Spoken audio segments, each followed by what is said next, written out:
le Seigneur, je vous salue au nom de notre Seigneur Jésus-Christ. Encore une occasion de nous retrouver ensemble autour de la parole de Dieu pour pouvoir nous édifier, nous exhorter, nous encourager. J'invite le Saint-Esprit à prendre le devant de cette étude que nous faisons ensemble.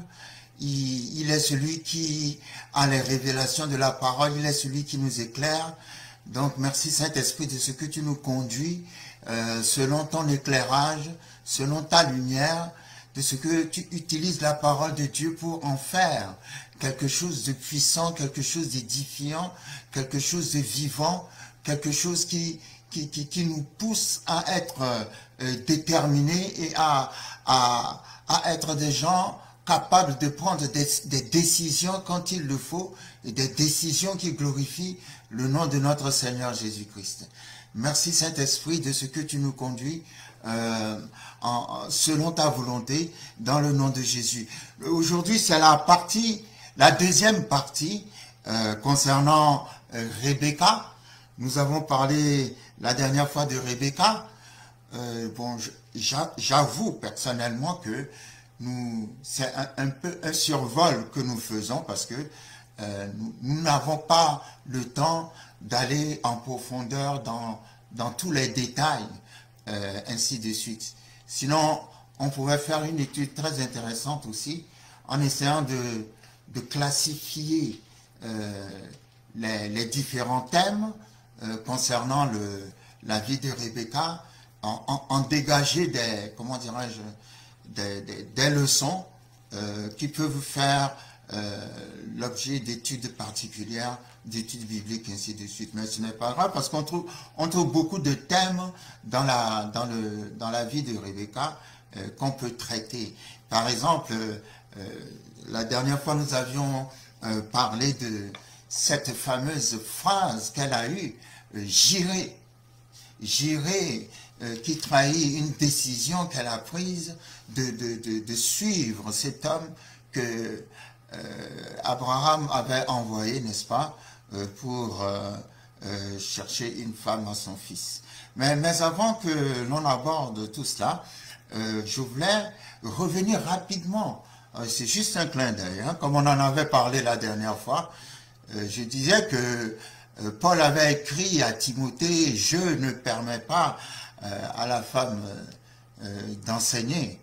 Et je vous parlais qu'il s'agissait d'une recommandation personnelle et précise dans un cadre, dans un contexte précis.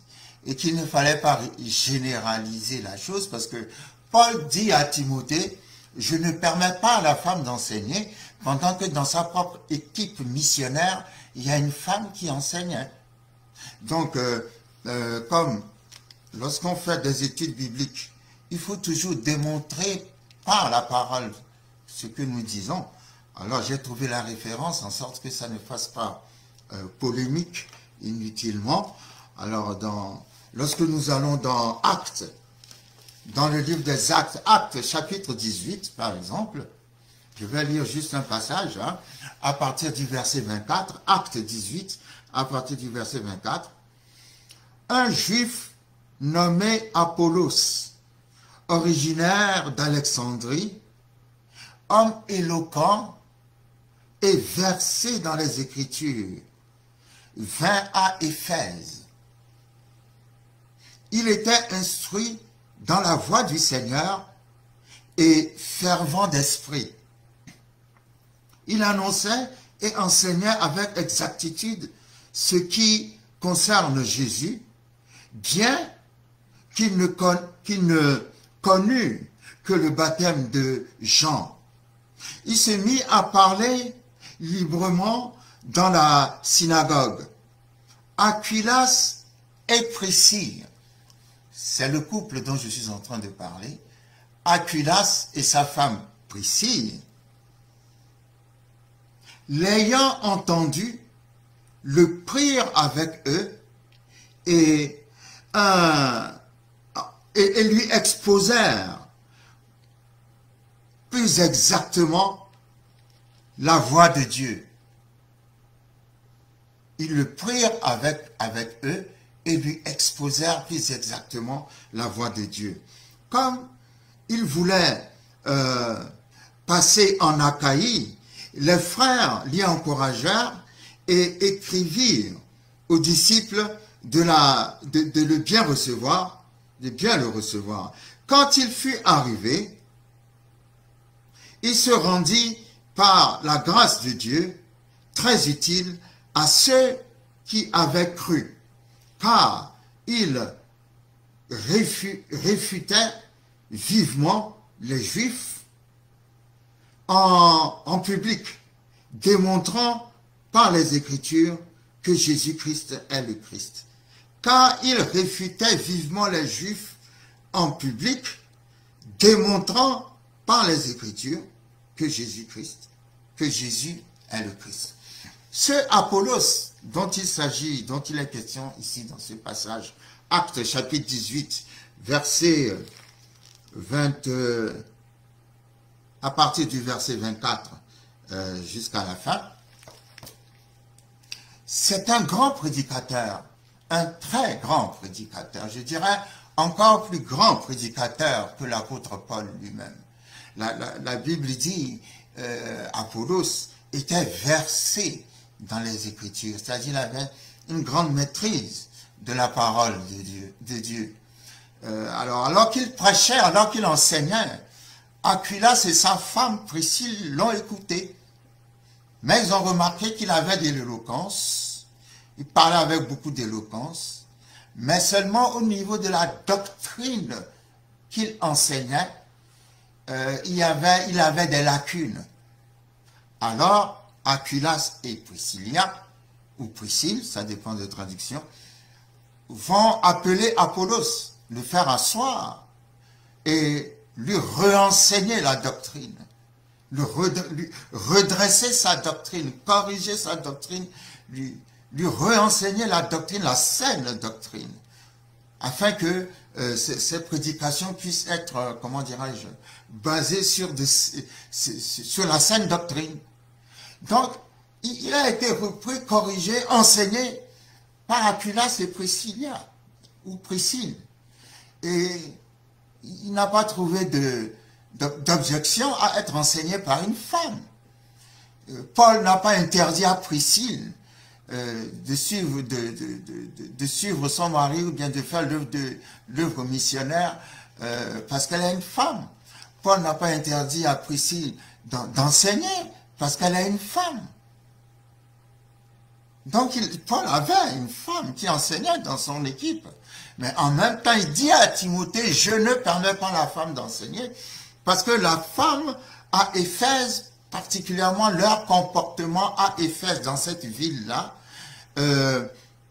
était, comment dirais-je, n'inspirait pas confiance. Elles étaient réputées pour être des femmes de médisance, pour être des femmes qui racontaient des histoires qu'elles avaient inventées elles-mêmes, pour être des femmes qui parlaient et qui ne disaient pas des choses correctes. Et comme on l'a vu la dernière fois, elles n'étaient pas non plus forcément instruites parce que à l'époque, c'était très difficile, la société ne permettait pas. Mais en même temps, nous avons cette Priscille, et nous avons d'autres, il n'y a pas que Priscille. Nous avons une femme que l'apôtre Paul appelait apôtre, et qui s'appelait Junia aussi. Donc, je dis cela dans le cadre où nous avons parlé la dernière fois de... Si j'utilise le mot libération de la femme, ça fait très... je ne sais pas quoi. Mais je veux dire que les femmes n'ont pas... sont restées très longtemps sous le joug d'une société qui aura... de plusieurs sociétés antiques, historiques, jusqu'à maintenant, qui auront été très dures et très, je peux dire, dictatoriales avec elles. Mais gloire à Dieu, Jésus n'a pas démontré cela. Jésus a montré à quel point la femme est remplie de qualité, de vertu, à quel point elle mérite d'être respectée, à quel point elle a une place comment dirais-je, en or dans le ministère, à quel point on a besoin d'elle pour que l'œuvre de Dieu puisse avancer. Et c'est dans ce cadre-là que nous essayons de voir les caractères de différentes femmes, personnalités dans la parole de Dieu, des femmes que Dieu a puissamment utilisées et qui démontrent que la femme ne peut pas rester les bras croisés, que c'est un élément essentiel. C'est une pierre précieuse pour le Seigneur et nous avons tous besoin de cette pierre précieuse pour que l'œuvre de Dieu puisse avancer. Rebecca va donc arriver, nous étions arrêtés là, chez Isaac, son mari. Et donc, nous avons remarqué que Rebecca a fait face à une opposition très dure. Cette opposition s'appelait tout simplement la stérilité. Pendant 20 ans, il fallait faire face à la stérilité. Alors, à partir de là, je dirais, quand on a la foi numéro 1, on est patient. Je pense qu'on en a déjà parlé, on ne va pas revenir là-dessus. Tu dis que tu as la foi, que tu veux marcher avec le Seigneur. Numéro 1, il faut être patient. Si tu ne peux pas être patient, il faut laisser tomber. Parce qu'avec le Seigneur, certaines choses prennent du temps. Et pourquoi ça prend du temps? Parfois, il le fait exprès pour que nous soyons bien préparés afin de recevoir ces choses et de bien les gérer. Il veut qu'on soit mûr. Parfois, ça prend du temps pour d'autres raisons, mais il n'y a que le Seigneur qui pourra l'expliquer. Il n'y a que le Seigneur qui sait. Donc, je vois dans Rebecca, numéro 1, une femme de décision. Une femme capable de prendre une décision. Vous ne pouvez pas savoir à quel point c'est important dans la vie d'un être humain d'être capable de prendre une décision. Vous savez, il y a une différence entre lorsqu'on se trouve dans des situations sérieuses et qu'on est incapable de prendre une décision, on rate beaucoup de choses et on passe à côté de beaucoup de choses. Et quelque part, quand il s'agit de prendre une décision, c'est toujours un risque à prendre. C'est toujours un risque à prendre. Et n'oublions pas, lorsque nous parlons de la foi, que la foi a un côté qui parle de risque. C'est toujours risqué. La Bible dit, c'est par la foi qu'Abraham partit vers un pays que l'Éternel lui a dit, où l'Éternel lui a dit d'aller, et il ne connaissait pas ce pays. Il est parti sans savoir où il allait. Donc il y a toujours le côté risque. Quelque part, Rebecca est partie sans connaître quel est cet homme qu'elle s'en va épouser. Il y a toujours un côté risque dans la foi. Mais ce que je précise, c'est que quelque part, tu ne prends pas le risque comme cela par hasard, non. Tu prends le risque parce que tu as l'assurance. Voilà, il ne faut pas oublier le côté assurance aussi, c'est vrai, il y a le côté risque, mais il y a le côté assurance. C'est un risque, mais il y a cette assurance que le Saint-Esprit apporte dans ton cœur en te disant, c'est bien cette décision, prends cette direction. Ouais. C'est pas que oui, bon, je prends cette décision par hasard et puis on verra ce qui va se passer. Non, non. Tu prends la décision en collaboration, en partenariat avec le Saint-Esprit. Et lorsque tu veux prendre une décision et tu n'as pas la paix à propos de cette décision, tu dois prendre une direction ou prendre une décision, mais il y a quelque chose. Tout peut être parfait. Tout peut paraître parfait. Mais il y a quelque chose qui, dans ton cœur, te dit, non, ça ne va pas. Rien qu'à cause de cette petite voix, ne prends pas de décision.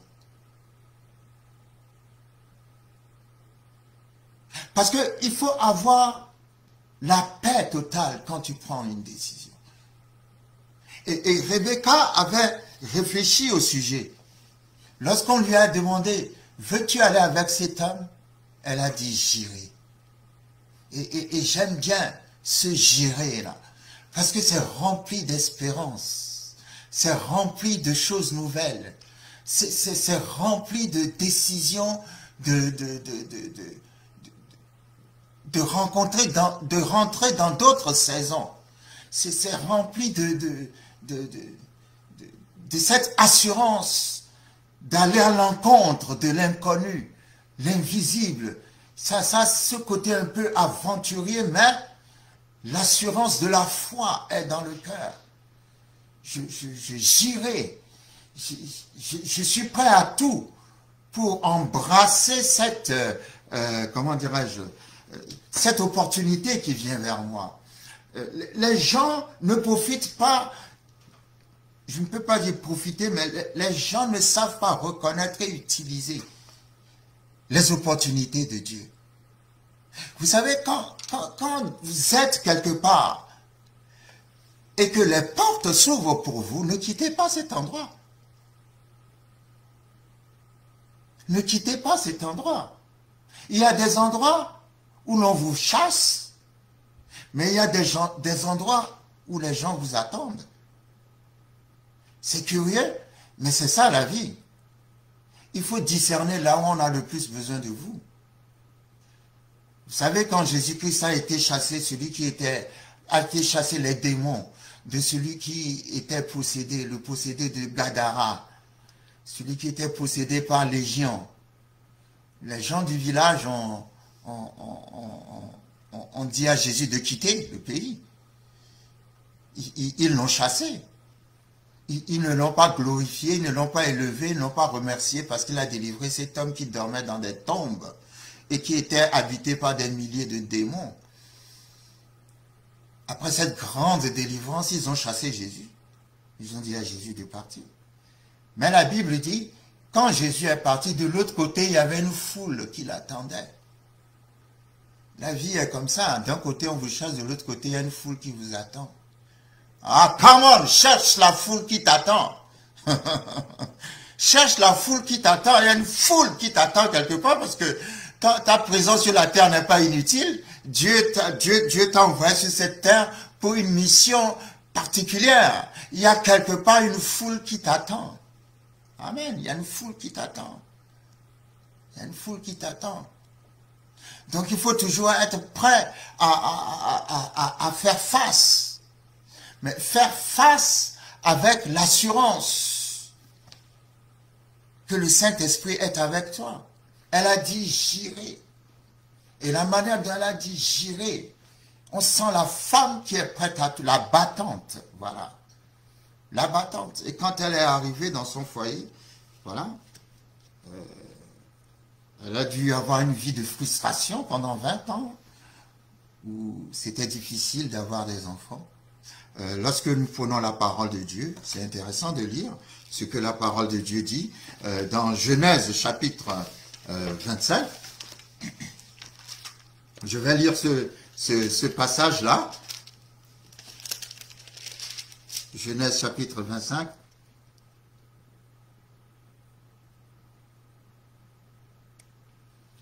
À partir du verset 20. À partir du verset 20. Abraham engendra Isaac. Isaac était âgé de 40 ans quand il prit pour femme Rebecca, fille de Bethuel, l'araméen, de Padam Aram et sœur de Laban, l'araméen. Isaac implora l'Éternel pour sa femme, car elle était stérile, et l'Éternel l'exauça. Rebecca, sa femme, devint enceinte. L'utilisation du verbe implorer insiste sur le fait que Isaac n'a pas prié une fois, deux fois, trois fois, mais qu'il en a fait vraiment pendant tous ces 20 ans un sujet quotidien de prière. Il implora l'Éternel. Mais en même temps qu'il implora l'Éternel, on sentait quand même chez cet homme-là une certaine patience. Il avait cette assurance. L'Esprit de Dieu lui avait donné cette assurance que quel que soit le temps que ça va prendre, sa prière va être exaucée. Ah, j'aime bien, il implora l'Éternel et Rebecca devint enceinte. Verset 22. Les enfants se heurtaient dans son sein et elle dit, s'il en est ainsi, pourquoi suis-je enceinte? Elle alla consulter l'Éternel. Vous voyez, lorsque Rebecca tomba enceinte, la Bible dit, les enfants se heurtaient en son sein. Les enfants se heurtaient en son sein. Et elle alla consulter l'Éternel. Ça, c'est la colonne vertébrale de son histoire. Elle alla consulter l'Éternel. Qui consultes-tu? Il y a ceux qui consultent l'Éternel, après ils consultent le marabout, après ils consultent le féticheur, après ils prennent le billet pour aller au village, aller faire les cérémonies, après ils sont ici, après ils sont là, après ils consultent tellement de gens, ils se consultent eux-mêmes, consultent les mauvais esprits, consultent les bons esprits, consultent les esprits, consultent les amis, consultent ceci, finalement ils ne savent plus qui consulter. Come on! La Bible dit Rebecca consulta l'Éternel, point. Rebecca consulta l'Éternel. Vous n'avez pas besoin de consulter le monde entier. Vous n'avez pas besoin de consulter le monde des ténèbres. Vous n'avez pas besoin de consulter les féticheurs, les marabouts, les voyants,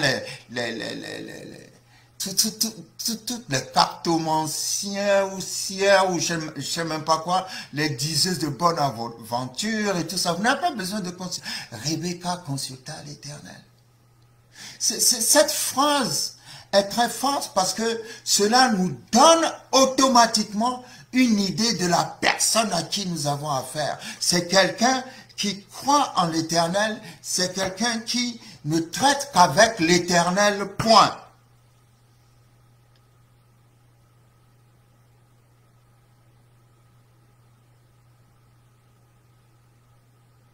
Selon l'éducation qu'elle a reçue, elle ne pouvait pas consulter quelqu'un d'autre à part l'Éternel. Parce qu'on lui a appris que c'est l'Éternel qui est Dieu. Come on. Que c'est l'Éternel qui est maître de tout, des temps et des circonstances. Que c'est l'Éternel qui domine tout. Que c'est l'Éternel qui donne un sens et une direction à notre vie.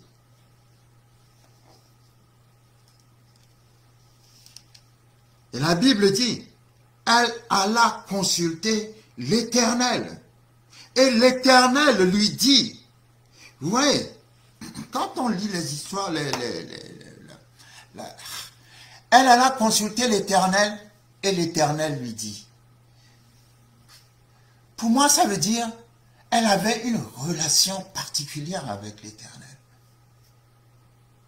Quelle est ta relation avec l'Éternel? Est-ce que tu consultes l'Éternel?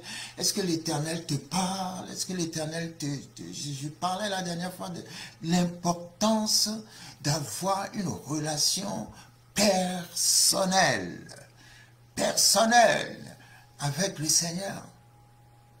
Vous savez, il faut savoir pourquoi tu fais ce que tu fais. Pourquoi tu as pris la décision de te marier. Et avant de prendre la décision de te marier, est-ce que tu as bien pesé le pour et le contre? Parce qu'il ne s'agit pas de prendre des décisions et puis de changer de décision après, oui, parce que ceci, parce que cela. Non.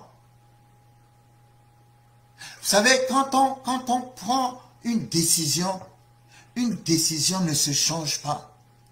C'est pour ça que l'expression dit de prendre une décision. Une décision ne se change pas. Pourquoi? Parce qu'elle est quelque chose qui a été prise après réflexion. Et quand tu prends certaines décisions, tu prends les décisions tout en étant prêt de supporter les conséquences des décisions que tu as prises. C'est pas qu'en prenant la décision, d'un côté ça t'a arrangé pendant un temps et puis maintenant ça t'arrange, puis alors tu changes de décision. Non.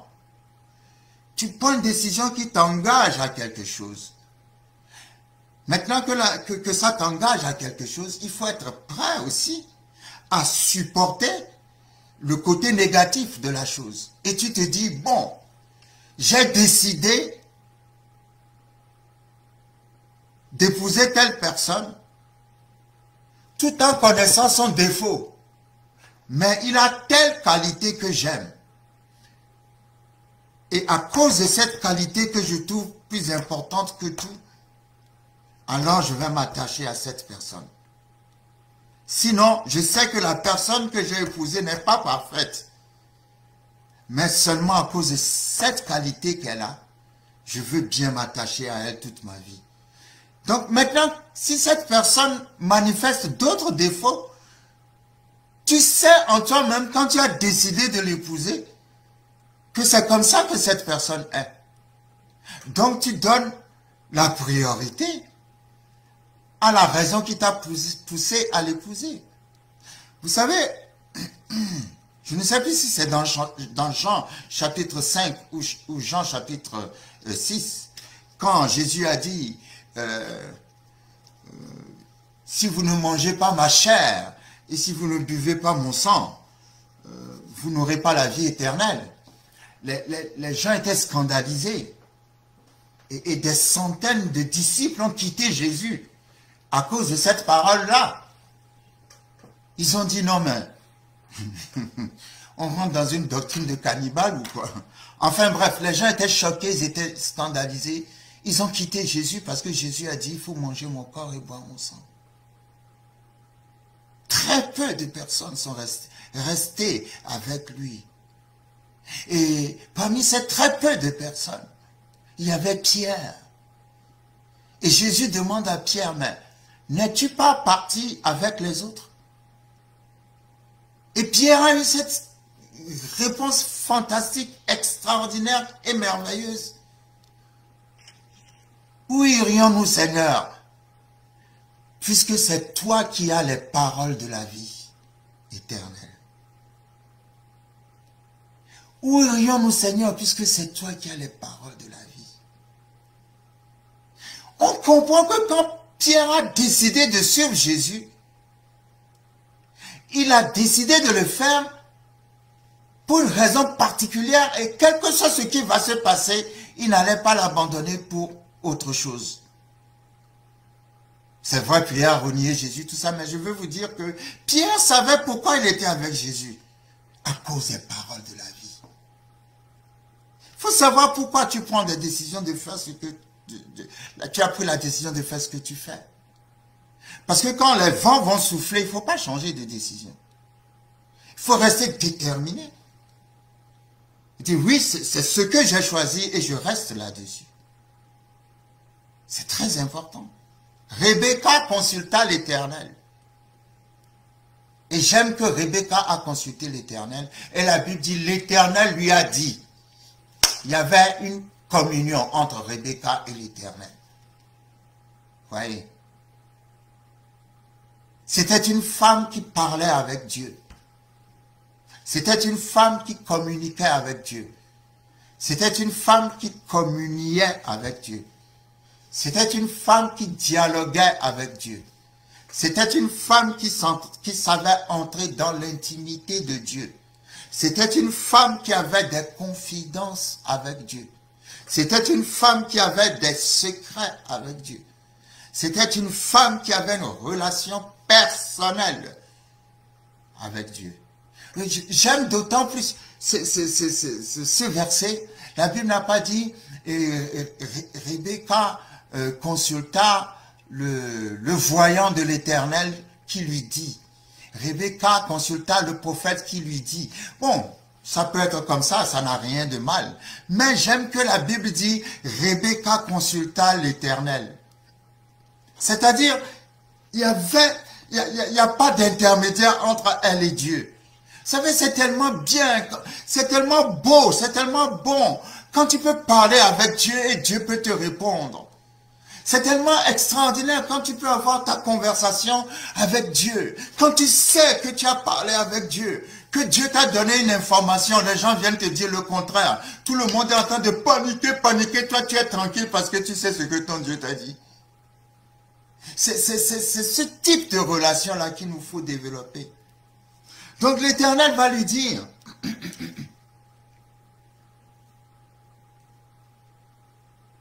deux nations sont dans ton ventre, Et deux peuples se sépareront au sortir de tes entrailles. Un de ces peuples sera plus fort que l'autre, et le plus grand sera assujetti au plus petit. Les jours où elle devait accoucher s'accomplirent, et voici, il y avait deux jumeaux dans son ventre. Vous savez, Rebecca a attendu 20 ans pour avoir ses enfants. Parce que la Bible dit, lorsque nous lisons, comment dirais-je, Genèse chapitre 25, à partir du verset 26, la Bible dit clairement, ensuite sortit son frère dont la main, en parlant des jumeaux, tenait le talon d'Ésaü et on lui donna le nom de Jacob. Isaac était âgé de 60 ans lorsqu'il naquit. Isaac avait 60 ans lorsqu'il eut ses premiers enfants, qui étaient des jumeaux.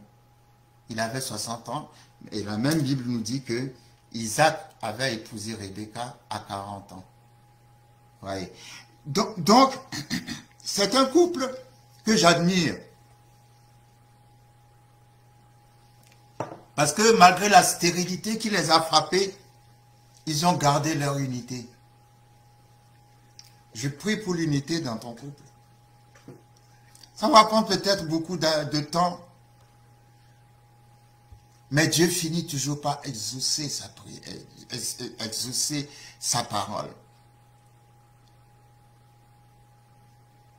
Que la parole, la même parole de Dieu soit le ciment de ton foyer. On entendra des cris d'enfants dans ta maison. On entendra des cris de bébés dans ta maison. On entendra des enfants jouer dans ta maison. Cette maison qui est restée trop silencieuse, trop calme. On entendra des cris d'enfants dans cette maison-là. C'est juste une question de temps. Ne te décourage pas. Ne te sépare pas non plus de ta femme ou de ton mari. Parce que la femme peut être stérile, l'homme aussi peut être stérile. Mais Dieu n'est pas stérile. Come on. Si Dieu n'est pas stérile, la stérilité ne te vaincra pas. Il n'y aura pas de frustration dans ta vie. Bientôt le Seigneur va faire une chose nouvelle. Cette attente, ce rêve brisé dans ton cœur, finira par se lever, ressusciter. Dieu est comme ça. Anne a dit, tu relèves l'indigent de la poussière et tu le fais asseoir à la table des grands. Parce que quand elle cherchait un enfant, on la traitait de tous les noms. Elle avait une rivale qui passait son temps à se moquer et à rire d'elle. Mais son temps est arrivé. Ah, je ne sais pas à qui je parle, mais Dieu me dit de dire à quelqu'un que ton temps est arrivé. Ton temps est arrivé, ton temps est arrivé, ton temps est arrivé, ton temps est arrivé, ton temps est arrivé, ton temps est arrivé, ton temps est arrivé, ton temps est arrivé. Vous voyez l'importance de respecter les hommes de Dieu. Quand Anne était stérile, n'arrivait pas à avoir d'enfant, la Bible dit, son mari faisait tout le temps des offrandes. Le jour des offrandes, et quand il montait à Jérusalem, il faisait une offrande pour Pénina. Son mari avait deux femmes, ce qui n'est pas une bonne chose. Mais bon, bref. Et pour Anne, il faisait le double de l'offrande.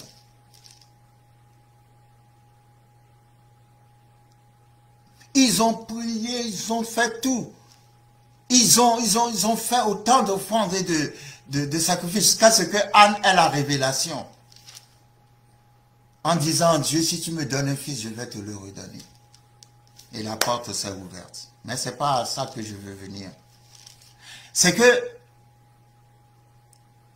quand Anne a fait le vœu, elle était venue dans le temple.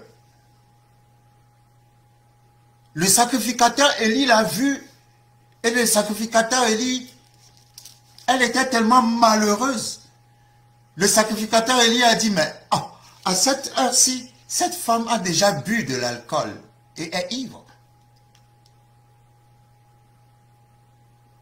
Et Anne va dire à Élie, non, ce n'est pas ça. C'est parce que je cherche quelque chose. Ah, come on. Ce que tu cherches et que tu n'as pas encore trouvé, dans le nom puissant de Jésus-Christ de Nazareth, tu vas le trouver. Reçois-le maintenant dans le nom de Jésus. Anne dit non, je cherche quelque chose que l'Éternel ne m'a pas encore donné. Et Élie va lui dire que l'Éternel accorde le désir de ton cœur. Wow. Numéro 1, Élie lui-même était déconnecté de Dieu. Parce que s'il était connecté à Dieu, il allait voir que cette femme n'était pas saoule. Numéro 2, il était déconnecté de Dieu, mais la parole qui est sortie de sa bouche a été exaucée. Ah, je ne sais pas à qui je suis en train de parler. Élie a dit que l'Éternel exauce le désir de ton cœur, c'est tout. Anne est sortie et est tombée enceinte. Il y a des moments où dans la vie, quelqu'un doit parler sur vous. Ah, si je rentre dans ce domaine-là, quelqu'un une autorité doit parler sur vous. Ah, pour que cette porte s'ouvre dans le nom de Jésus-Christ de Nazareth. Pour que ce mur tombe dans le nom de Jésus-Christ de Nazareth. Pour que cette barrière soit brisée dans le nom de Jésus-Christ de Nazareth. Pour que tout ce qui est opposition tombe dans le nom de Jésus-Christ de Nazareth. Pour que cette main qui te retienne soit brisée dans le nom de Jésus-Christ de Nazareth.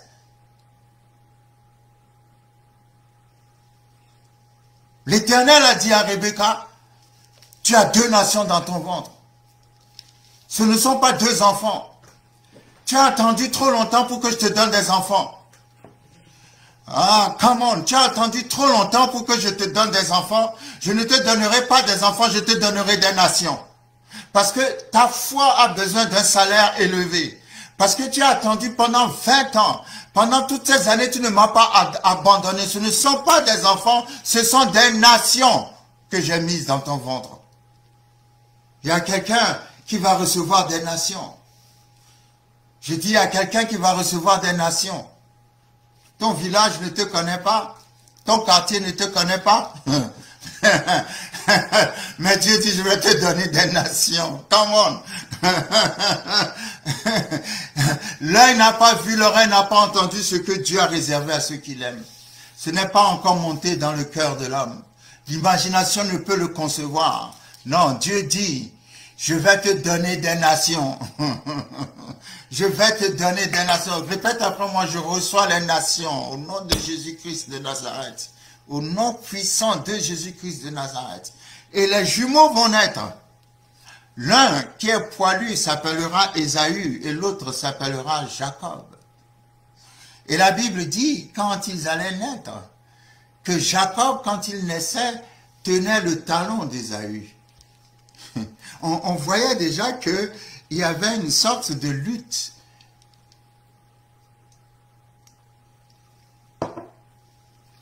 entre les enfants depuis le sein de leur mère. Il y avait une sorte de lutte. Et pourtant, quand on voit leur vie, c'est 2 natures complètement opposées, complètement différentes. Et donc les enfants vont grandir, Rebecca et Isaac vont avoir Jacob et Ésaü. Et la Bible va dire que Isaac aimait Ésaü parce que Ésaü était un bon chasseur. Mais Rebecca aimait bien, comment dirais-je, Jacob. Bon, je ne sais pas, souvent dans les familles, hein, les papas et les mamans ont leur, comment dirais-je, ont leur préférence et je trouve personnellement que il n'est pas bon de montrer de préférence. Il n'est pas bon de montrer de préférence, il faut aimer tout le monde au même niveau parce que nous sommes tous les enfants du même Père. C'est comme ça que Dieu nous aime. C'est comme ça que Dieu nous aime. C'est comme ça que Dieu nous aime. Le Saint-Esprit me met à cœur de travailler sur un thème. Ce thème-là, quand j'y pense, je trouve ça tellement puissant que je n'ose même pas m'approcher. C'est le thème de l'adoption. Adoption. Adoption. Adoption. Parce que l'amour de Dieu est tellement grand que ça va jusqu'à l'adoption. Dieu va jusqu'à aimer ce qui n'est pas son produit et le privatise. C'est-à-dire, il va jusqu'à aimer ce qui n'est pas de lui et le prend pour lui comme si c'est lui qui l'a mis au monde. C'est très puissant si on rentre dans cette étude sur l'adoption selon Dieu. C'est très, très, très, très puissant. Très puissant. Donc, Rebecca aimait bien Jacob. Et comment il s'appelle? Isaac aimait bien Ésaü, le chasseur, qui amène du bon gibier, comment dirais-je, à la maison. Jusqu'au jour où il y aura une conversation que Rebecca va entendre. Et c'est là où nous sommes en train de nous approcher de la qualité de cette femme. N'oublions pas que quand elle était enceinte, elle a parlé avec Dieu.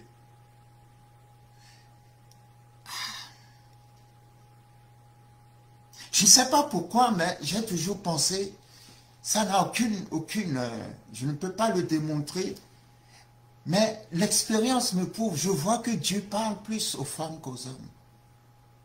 Je ne sais pas pourquoi, mais je trouve personnellement que Dieu parle très facilement aux femmes.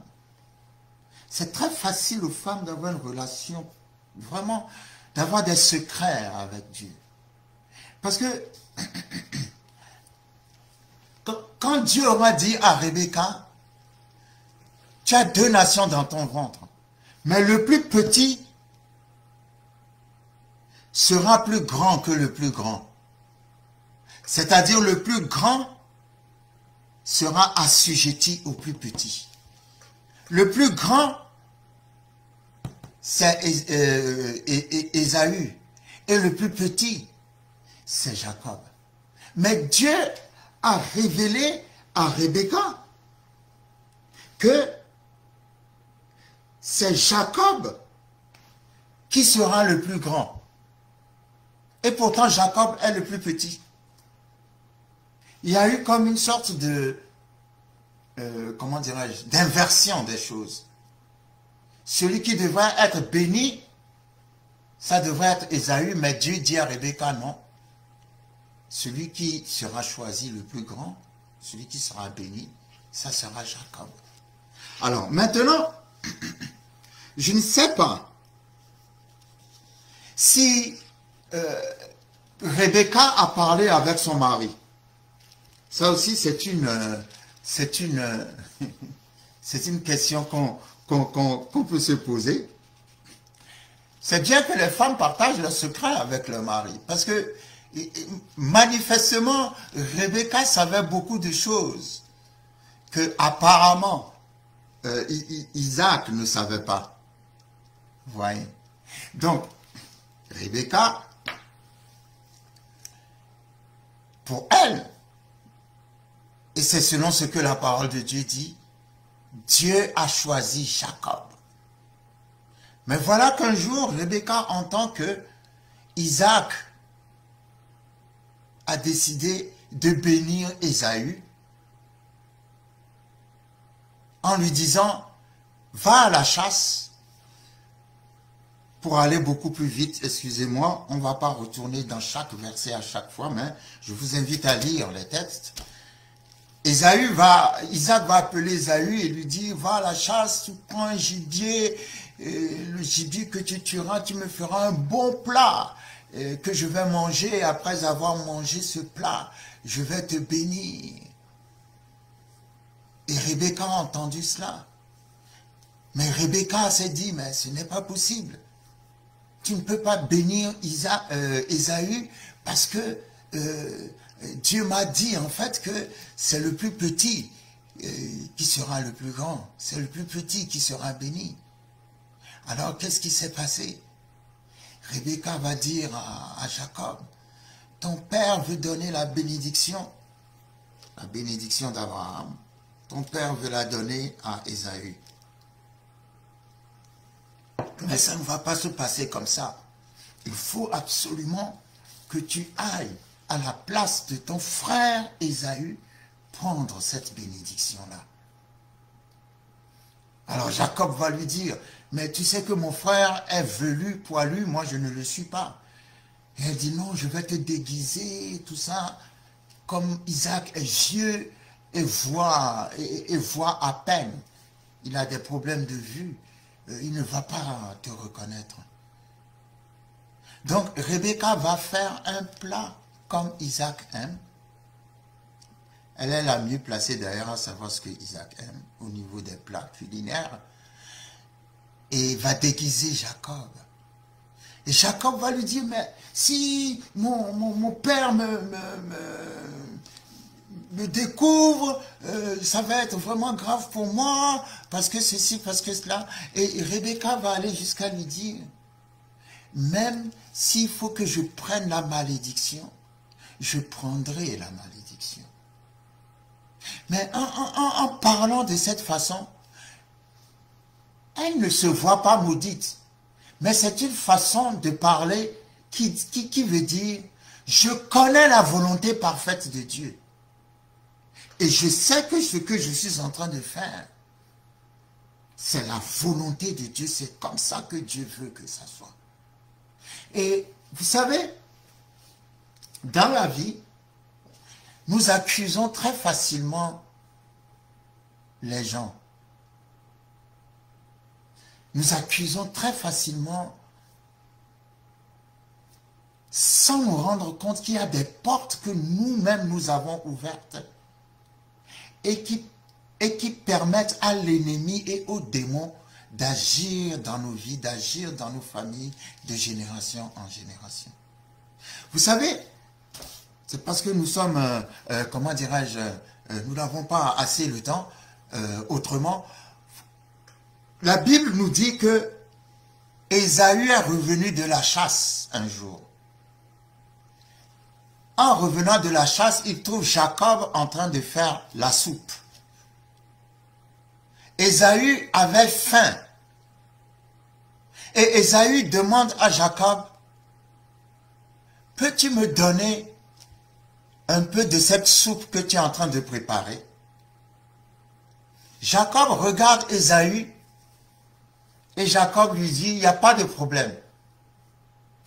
Puisque tu veux la soupe que je suis en train de préparer, en échange, je veux bien te la donner, mais en échange, je veux que tu me donnes ton droit d'aînesse. Et Ésaü va réfléchir et Ésaü va dire, ce droit d'aînesse ne me sert à rien. Tu peux le prendre, je te le donne.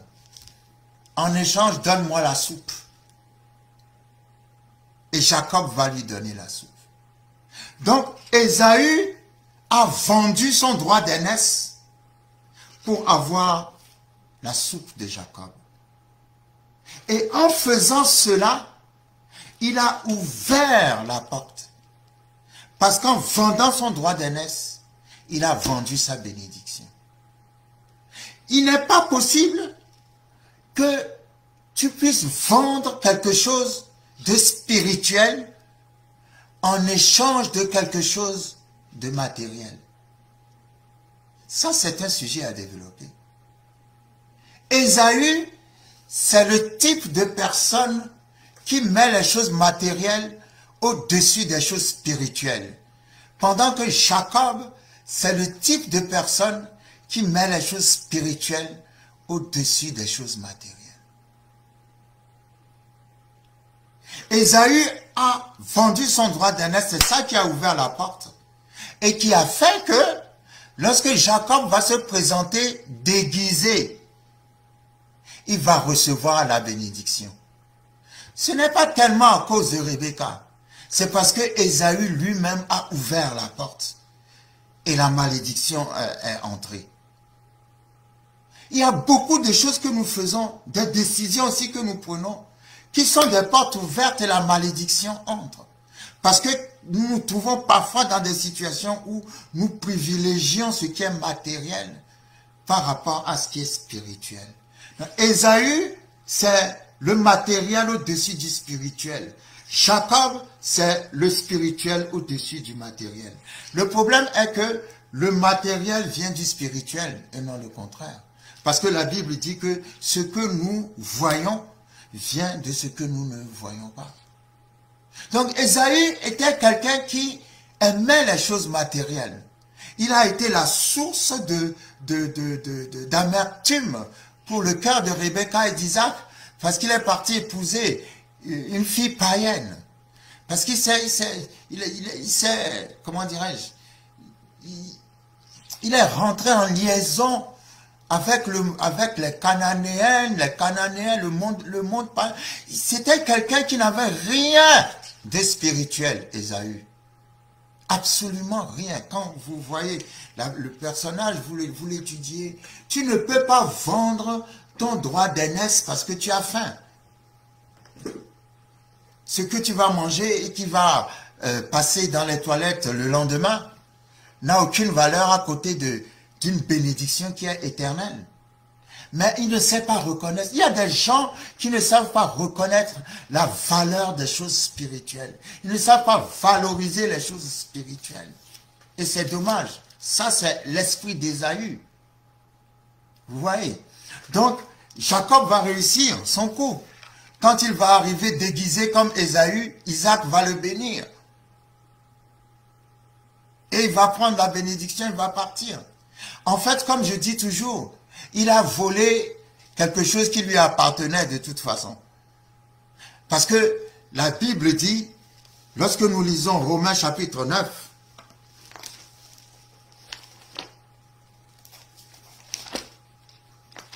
Romains chapitre 9, à partir du verset 9, la Bible dit, « Voici en effet la parole de la promesse. Je reviendrai à cette même époque et Sarah aura un fils. » Je suis bien dans Romains 9, oui. Et de plus, il en fut ainsi de Rebecca, qui conçut du seul Isaac, notre père, car quoique les enfants ne fussent pas encore nés et qu'ils n'eussent fait ni bien ni mal, afin que le dessein d'élection de Dieu subsistât, sans dépendre des œuvres, et par la seule volonté de celui qui appelle, il fut dit à Rebecca, l'aîné sera assujetti au plus jeune, selon qu'il est écrit, j'ai aimé Jacob et j'ai haï Ésaü. J'ai aimé Jacob et j'ai haï Ésaü. Depuis le ventre de leur mère, Dieu avait choisi Jacob. Pourquoi? Parce que Dieu, connaissant l'avenir, savait déjà comment les choses allaient se passer. Et il a dit, j'ai aimé Jacob et j'ai haï Ésaü. Mais quand Dieu parle de j'ai haï, il ne s'agit pas de, comment dirais-je, de haïr dans le sens de la haine, mais il s'agit de l'esprit qui animait Ésaü. Et quel esprit animait Ésaü? C'est l'esprit qui dévalorisait les choses spirituelles.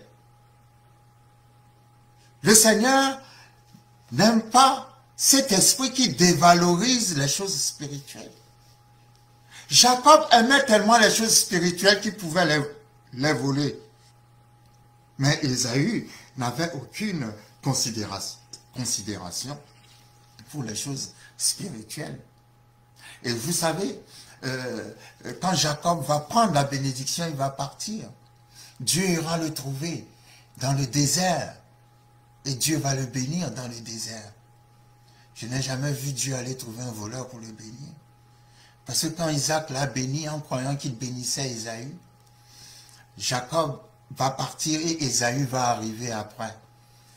Et Isaac va lui dire, mais je viens de bénir quelqu'un, c'était pas toi? Ésaü va dire, non, c'était pas moi. C'était mon frère qui m'a encore rusé. Et il a juré de tuer son frère Jacob. Alors Rebecca va dire à Jacob de s'enfuir pour aller chez son frère Laban, loin. Et la Bible dit, Jacob va partir, arriver dans un endroit qui était un désert. Dieu va parler à Jacob. Il va lui faire des promesses de bénédiction. J'ai jamais vu Dieu bénir un voleur. Mais c'était une manière de dire que de toutes les façons, c'était Jacob que Dieu avait choisi. Et Ésaü n'était pas la bonne personne pour recevoir la bénédiction. Là, Isaac était un peu charnel. Il voulait bénir Ésaü à cause de la nourriture. Il voulait bénir Ésaü pour des raisons, bon, pour lui, normalement, c'est Ésaü qui doit recevoir la bénédiction. Et c'est normal, parce que c'est Ésaü l'aîné. Mais seulement, Rebecca a eu le secret. Le secret, c'est que le plus petit deviendra plus grand que le plus grand. Ah, ça c'est très fort. Seigneur, je te rends grâce que tout ce qui est bien, tout ce qui est grâce, tout ce qui est gloire dans ta vie et qui est petit, que ce petit-là devienne plus grand que tout ce qui est grand, que ce petit-là se multiplie pour la gloire de Dieu dans ta vie, dans le nom puissant de Jésus-Christ de Nazareth.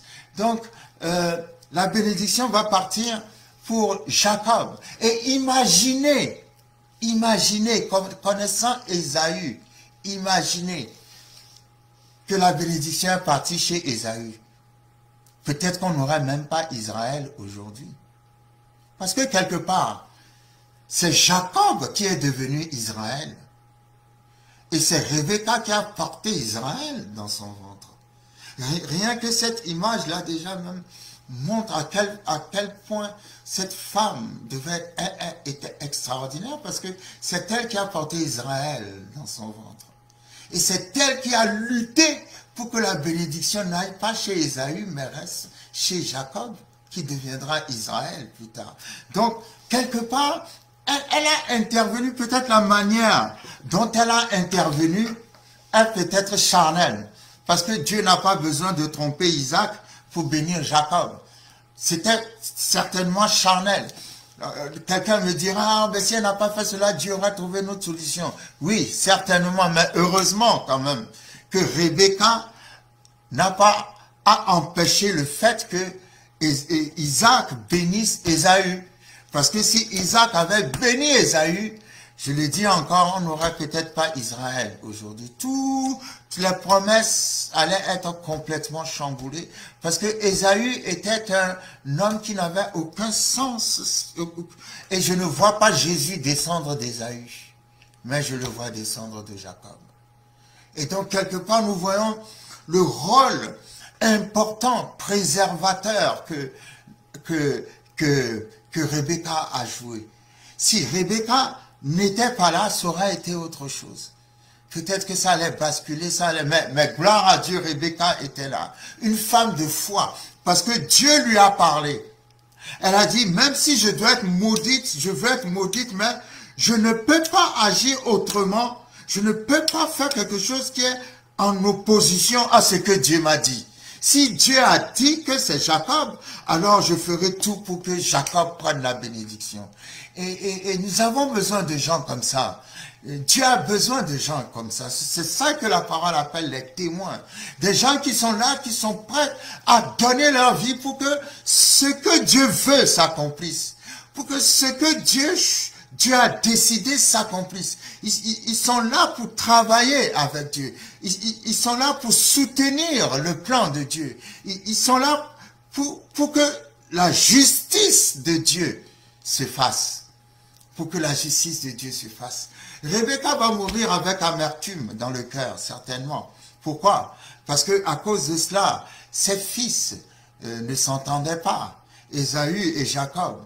Parce que Ésaü, ayant appris que Jacob a pris la bénédiction que son père voulait lui donner, a décidé, a juré qu'il allait tuer Jacob. Et donc, les enfants se sont séparés puisque Rebecca a dit à Jacob, va te réfugier chez ton oncle Laban. Mais des années après, qu'est-ce qui va se passer? Des années après, les deux jumeaux vont se réconcilier. Et les deux jumeaux vont se réconcilier dans un état où Dieu a prospéré extrêmement Jacob et extrêmement Ésaü. Donc finalement, cette histoire se sera très bien terminée. Comme quoi la bénédiction d'Abraham a été toujours a été l'héritage de Jacob et aussi l'héritage d'Ésaü.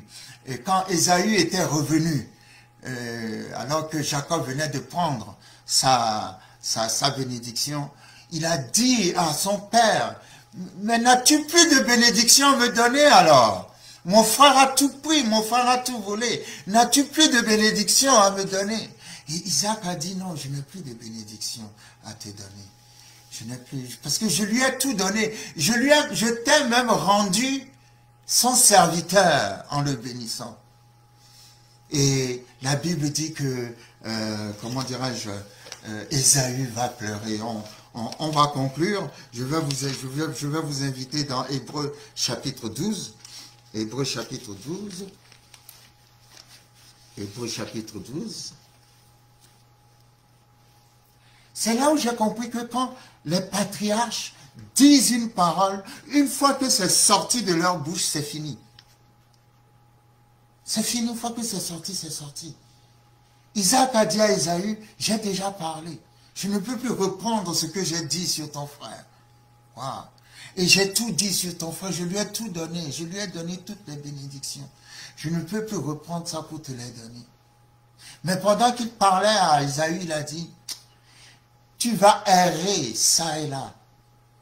Mais pendant que tu vas errer ça et là, tu finiras par briser le joug de ton frère sur ton cou. Tu finiras par briser son joug sur ton cou. C'est-à-dire, c'est vrai, je lui ai tout donné. Il va prospérer. Tu seras même son serviteur. Mais tu finiras quand même aussi par être libéré. Et tu finiras par prospérer aussi. Et c'est ce qui s'est passé. Je me demande même si Ésaü n'a pas prospéré plus que Jacob. Parce que quand ils vont se rencontrer, il y avait tellement de richesses. Chacun avait tellement de richesses. Et quelque part, Dieu n'aura pas abandonné Ésaü non plus. Mais la chose la plus importante était que Jacob garde la bénédiction. Parce que si Jacob n'avait pas reçu la bénédiction, les promesses de Dieu, personnellement, n'allait pas s'accomplir. Et ça, c'est grâce à notre sœur Rebecca. Hébreux chapitre 12, à partir du verset 15, « Veillez à ce que nul ne se prive de la grâce de Dieu, à ce qu'aucune racine d'amertume poussant des rejetons ne produise du trouble, et que plusieurs n'en soient infectés, à ce qu'il n'y ait ni impudique, ni profane, soulignez le mot profane, comme Ésaü, qui, pour un mets, vendit son droit d'aînesse. Vous savez que plus tard, voulant obtenir la bénédiction, il fut rejeté, quoiqu'il la sollicita avec larmes, car son repentir ne put avoir aucun effet. Pour conclure, la Bible dit, veillez à ce qu'il n'y ait aucun profane, profane comme Ésaü. C'est quoi un profane? Un profane, c'est quelqu'un qui ne sait pas valoriser les choses spirituelles. C'est quelqu'un qui met toujours les choses matérielles au-dessus des choses spirituelles. C'est quelqu'un qui, tout ce qui est spirituel n'a pas de valeur pour lui. Cette personne est un profane. Et Dieu dit, veillez à ce qu'il n'y ait pas parmi vous de profanes, comme Ésaü. Parce que après, Ésaü va vouloir obtenir la bénédiction, mais il ne pourra plus l'obtenir. Pourquoi? Parce qu'il a vendu son droit d'aînesse. Il n'a pas valorisé son droit d'aînesse. Il voudra après avoir la bénédiction, mais c'était trop tard. Il a même pleuré pour cela, mais c'était trop tard. Donc c'est très important. Les décisions que nous prenons dans la vie, que ce ne soient pas des portes ouvertes à la malédiction, que ce ne soient pas des portes ouvertes aux démons. Réfléchissons bien avant de prendre des décisions. Après, nous allons accuser telle personne, alors que c'est nous-mêmes qui avons ouvert la porte. Et je rends grâce à Dieu pour Rebecca. Rebecca est une femme de foi. C'est une femme qui avait cette relation personnelle avec Dieu. Et Dieu l'a puissamment utilisée. Et je trouve personnellement que on ne mesure pas la grandeur de cette femme. Dans la mesure où, quand je vois Rebecca, en elle était Israël. Non seulement en elle était Israël, mais en plus il a défendu Jacob pour que la bénédiction reste chez Jacob. Parce qu'il connaissait la volonté de Dieu. Et nous avons besoin de connaître la volonté de Dieu.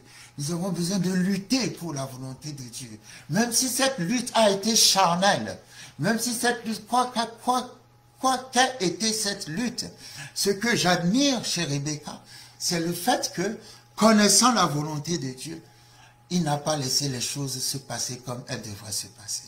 Et en tant que serviteur, servante, en tant que disciple, en tant que croyant dans le Seigneur, partout où nous sommes, nous ne devons pas laisser les choses se passer comme cela peut se passer si nous connaissons la volonté de Dieu. Nous devons emmener la volonté de Dieu partout où nous sommes. Nous devons emmener la volonté de Dieu dans toute situation qui se présente au-devant de nous. Donc je rends grâce à Dieu pour Rebecca. Il y a encore beaucoup de choses à apprendre avec Rebecca. Peut-être que nous pouvons, comment dirais-je, diviser ce thème en plusieurs leçons où nous pouvons faire des développements par rapport à la foi qui vont encourager les uns et les autres dans leur vie quotidienne. Voilà, que le Seigneur vous bénisse. Nous allons nous retrouver la semaine prochaine. Merci pour votre fidélité. Seigneur, je te rends grâce pour tes enfants.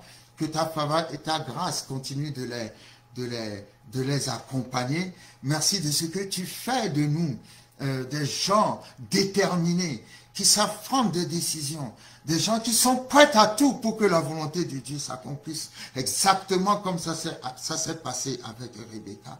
Merci Seigneur parce que tu es un Dieu qui n'oublie pas tes enfants.